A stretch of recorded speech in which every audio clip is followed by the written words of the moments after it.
अपने independence day speech में एक बेहद रिमार्केबल डेवलपमेंट नोट की। उन्होंने बताया कि रिन्यूएबल एनर्जी सेक्टर में भारत अपने सेट टारगेट्स को अचीव करने में समय से आगे चल रहा है। जो टारगेट हमने इस फील्ड में 2030 के लिए सेट किए थे वो हम 2021-22 में अचीव कर चुके हैं। हमने 2030 के लिए 20% इथेनॉल ब्लेंडिंग की बात की थी, उसमें भी हम वक्त से 5 साल आगे चल रहे हैं। उसी तरह हाल ही में हमारे यूनियन मिनिस्टर नितिन गडकरी ने इस फील्ड की प्रॉमिसिंग सक्सेस को देखते हुए एक बड़ा अनाउंसमेंट किया। उनका कहना था कि जल्द ही हमारे देश में एक दिन ऐसा आएगा जब ये देश पेट्रोल के इंपोर्ट से पूरी तरह मुक्त हो जाएगा और इस देश की सड़कों पर चलने वाला हर एक व्हीकल हमारे फार्मर्स द्वारा बनाए गए इथेनॉल से दौड़ेगा। उस दिन हमारा देश पेट्रोल के इंपोर्ट से काफी हद तक आजाद हो जाएगा। देश की इकोनॉमिक लाइफलाइंस को रन करने में फार्मर्स का रोल बेहद अहम हो जाएगा और साथ ही क्लाइमेट चेंज जैसे बड़े डिजास्टर को टैकल करने में ये भारत की ओर से एक बड़ा कंट्रीब्यूशन माना जाएगा। यानी एक तीर से 3 निशाने। इन्हीं बड़े सपनों को साकार करने की छोटी सी नींव रखते हुए हाल ही में हमारे यूनियन मिनिस्टर नितिन गडकरी ने भारत में दुनिया का सबसे पहला electric flex fuel vehicle launch किया। फॉसिल फ्यूल्स को हाइड्रोजन, फ्लेक्स फ्यूल या बायोफ्यूल जैसे रिन्यूएबल रिसोर्सेज से रिप्लेस करने की देश की लड़ाई में इस लॉन्च को बेहद रिवॉल्यूशनरी बताया गया। ये टोयोटा का 100% इथेनॉल फ्यूल्ड वेरिएंट था जो 100% इथेनॉल पर रन करने वाला है। ये कार दुनिया की first BS6 stage 2 electrified flex fuel vehicle है। दोस्तों, सबको सुनकर आप ये अंदाजा लगा सकते हैं कि ये इथेनॉल ब्लेंडिंग हमारे देश के लिए कितना एम्बिशियस प्रोजेक्ट है। हालांकि इस प्रोजेक्ट में अभी काफी सारे बाधाएं, परीक्षाएं और चैलेंजेस हैं, पर यदि ये समय की सभी कठिन परीक्षाओं को पास करते हुए आगे बढ़ता रहा तो ये देश के लिए कितना रिवॉल्यूशनरी साबित हो सकता है। लेकिन दोस्तों, अब हमारे सामने सबसे पहला सवाल ये उठता है कि आखिर ये इथेनॉल ब्लेंडिंग क्या है? इंडिया ने इस फील्ड में अब तक क्या प्रोग्रेस की है? क्या इससे सच में हमारी ऑयल रिक्वायरमेंट्स पूरी तरह खत्म हो सकती हैं? और यदि ये इतना रिवॉल्यूशनरी है तो जाहिर है कि ये कुछ बड़े चैलेंजेस से भी इम्यून नहीं होगा। तो आखिर इस सपने को साकार करने में हमें कौन से चैलेंजेस फेस करने पड़ सकते हैं और क्या उनको टैकल करने के लिए हम पूर्ण रूप से तैयार हैं? तो आज के इस वीडियो डिस्कशन में हम इन सभी कॉम्प्लिकेटेड सवालों के जवाब ढूंढने की कोशिश करेंगे। इस वीडियो की इंपॉर्टेंस यूपीएससी प्रीलिम्स और मेंस के GS2 के IR और GS पेपर 3 के एनवायरनमेंट और साइंस एंड टेक सेक्शन के लिहाज से इंपॉर्टेंट है। तो चलिए शुरू करते हैं आज का डिस्कशन।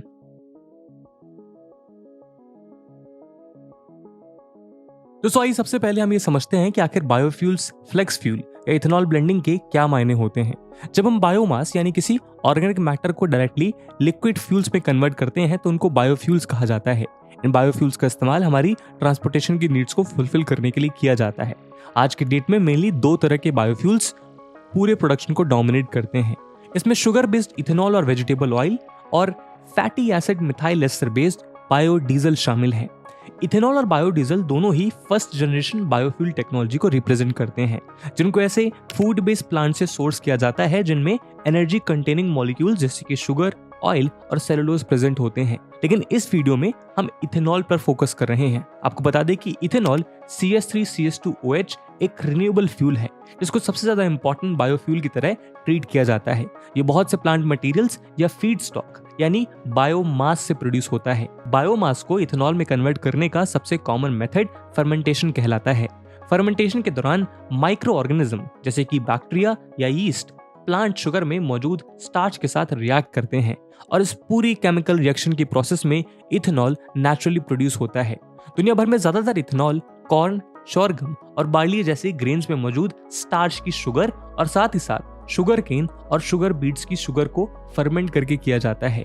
USA इथेनॉल का सबसे बड़ा प्रोड्यूसर है और यहाँ लगभग 90% इथेनॉल कॉर्न के कर्नल्स यानी मकई के दानों में मौजूद स्टार्च से प्रोड्यूस किया जाता है। यहाँ आपको एक बेसिक प्रिंसिपल बता दूं कि किसी भी रॉ फीड स्टॉक को इथेनॉल में कन्वर्ट करने के लिए कुछ एनर्जी कंज्यूम होती है। जब कॉर्न से इथेनॉल को प्रोड्यूस किया जाता है तो वो एक पॉजिटिव एनर्जी बैलेंस शो करता है, यानी इस प्रोसेस में केवल उतनी ही एनर्जी यूज होती है जितनी एनर्जी इस फ्यूल में ऑलरेडी प्रेजेंट होती है। खैर दोस्तों, ये तो बात हुई इथेनॉल और उसके प्रोडक्शन की।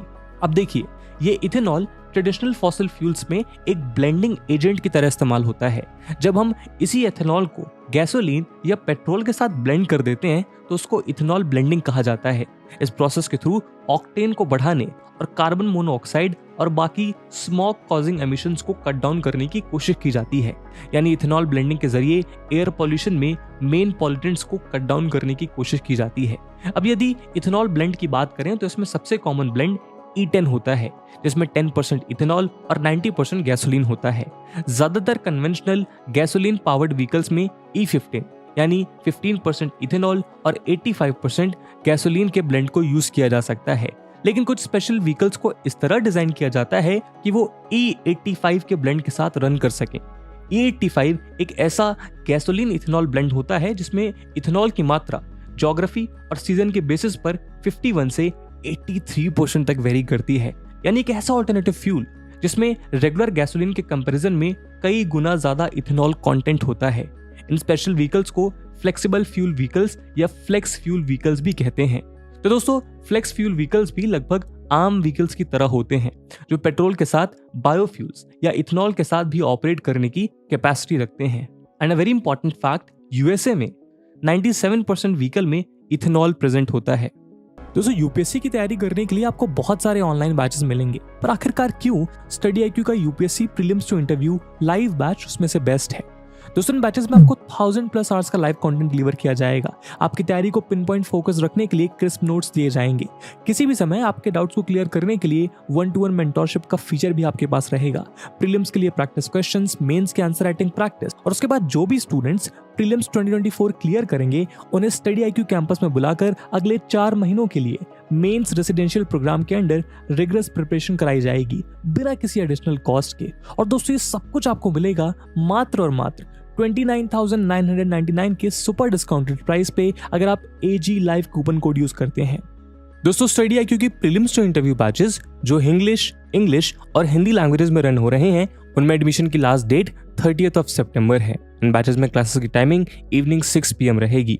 तो आप भी AG live coupon code use करिए और पूरे देश के यूपीएससी एस्पिरेंट्स के साथ कहिए कि अब तैयारी हुई अफोर्डेबल स्टडी IQ के साथ। इन बैचेस से रिलेटेड सभी इंपॉर्टेंट लिंक्स आपको डिस्क्रिप्शन और पिन कमेंट में मिल जाएंगी।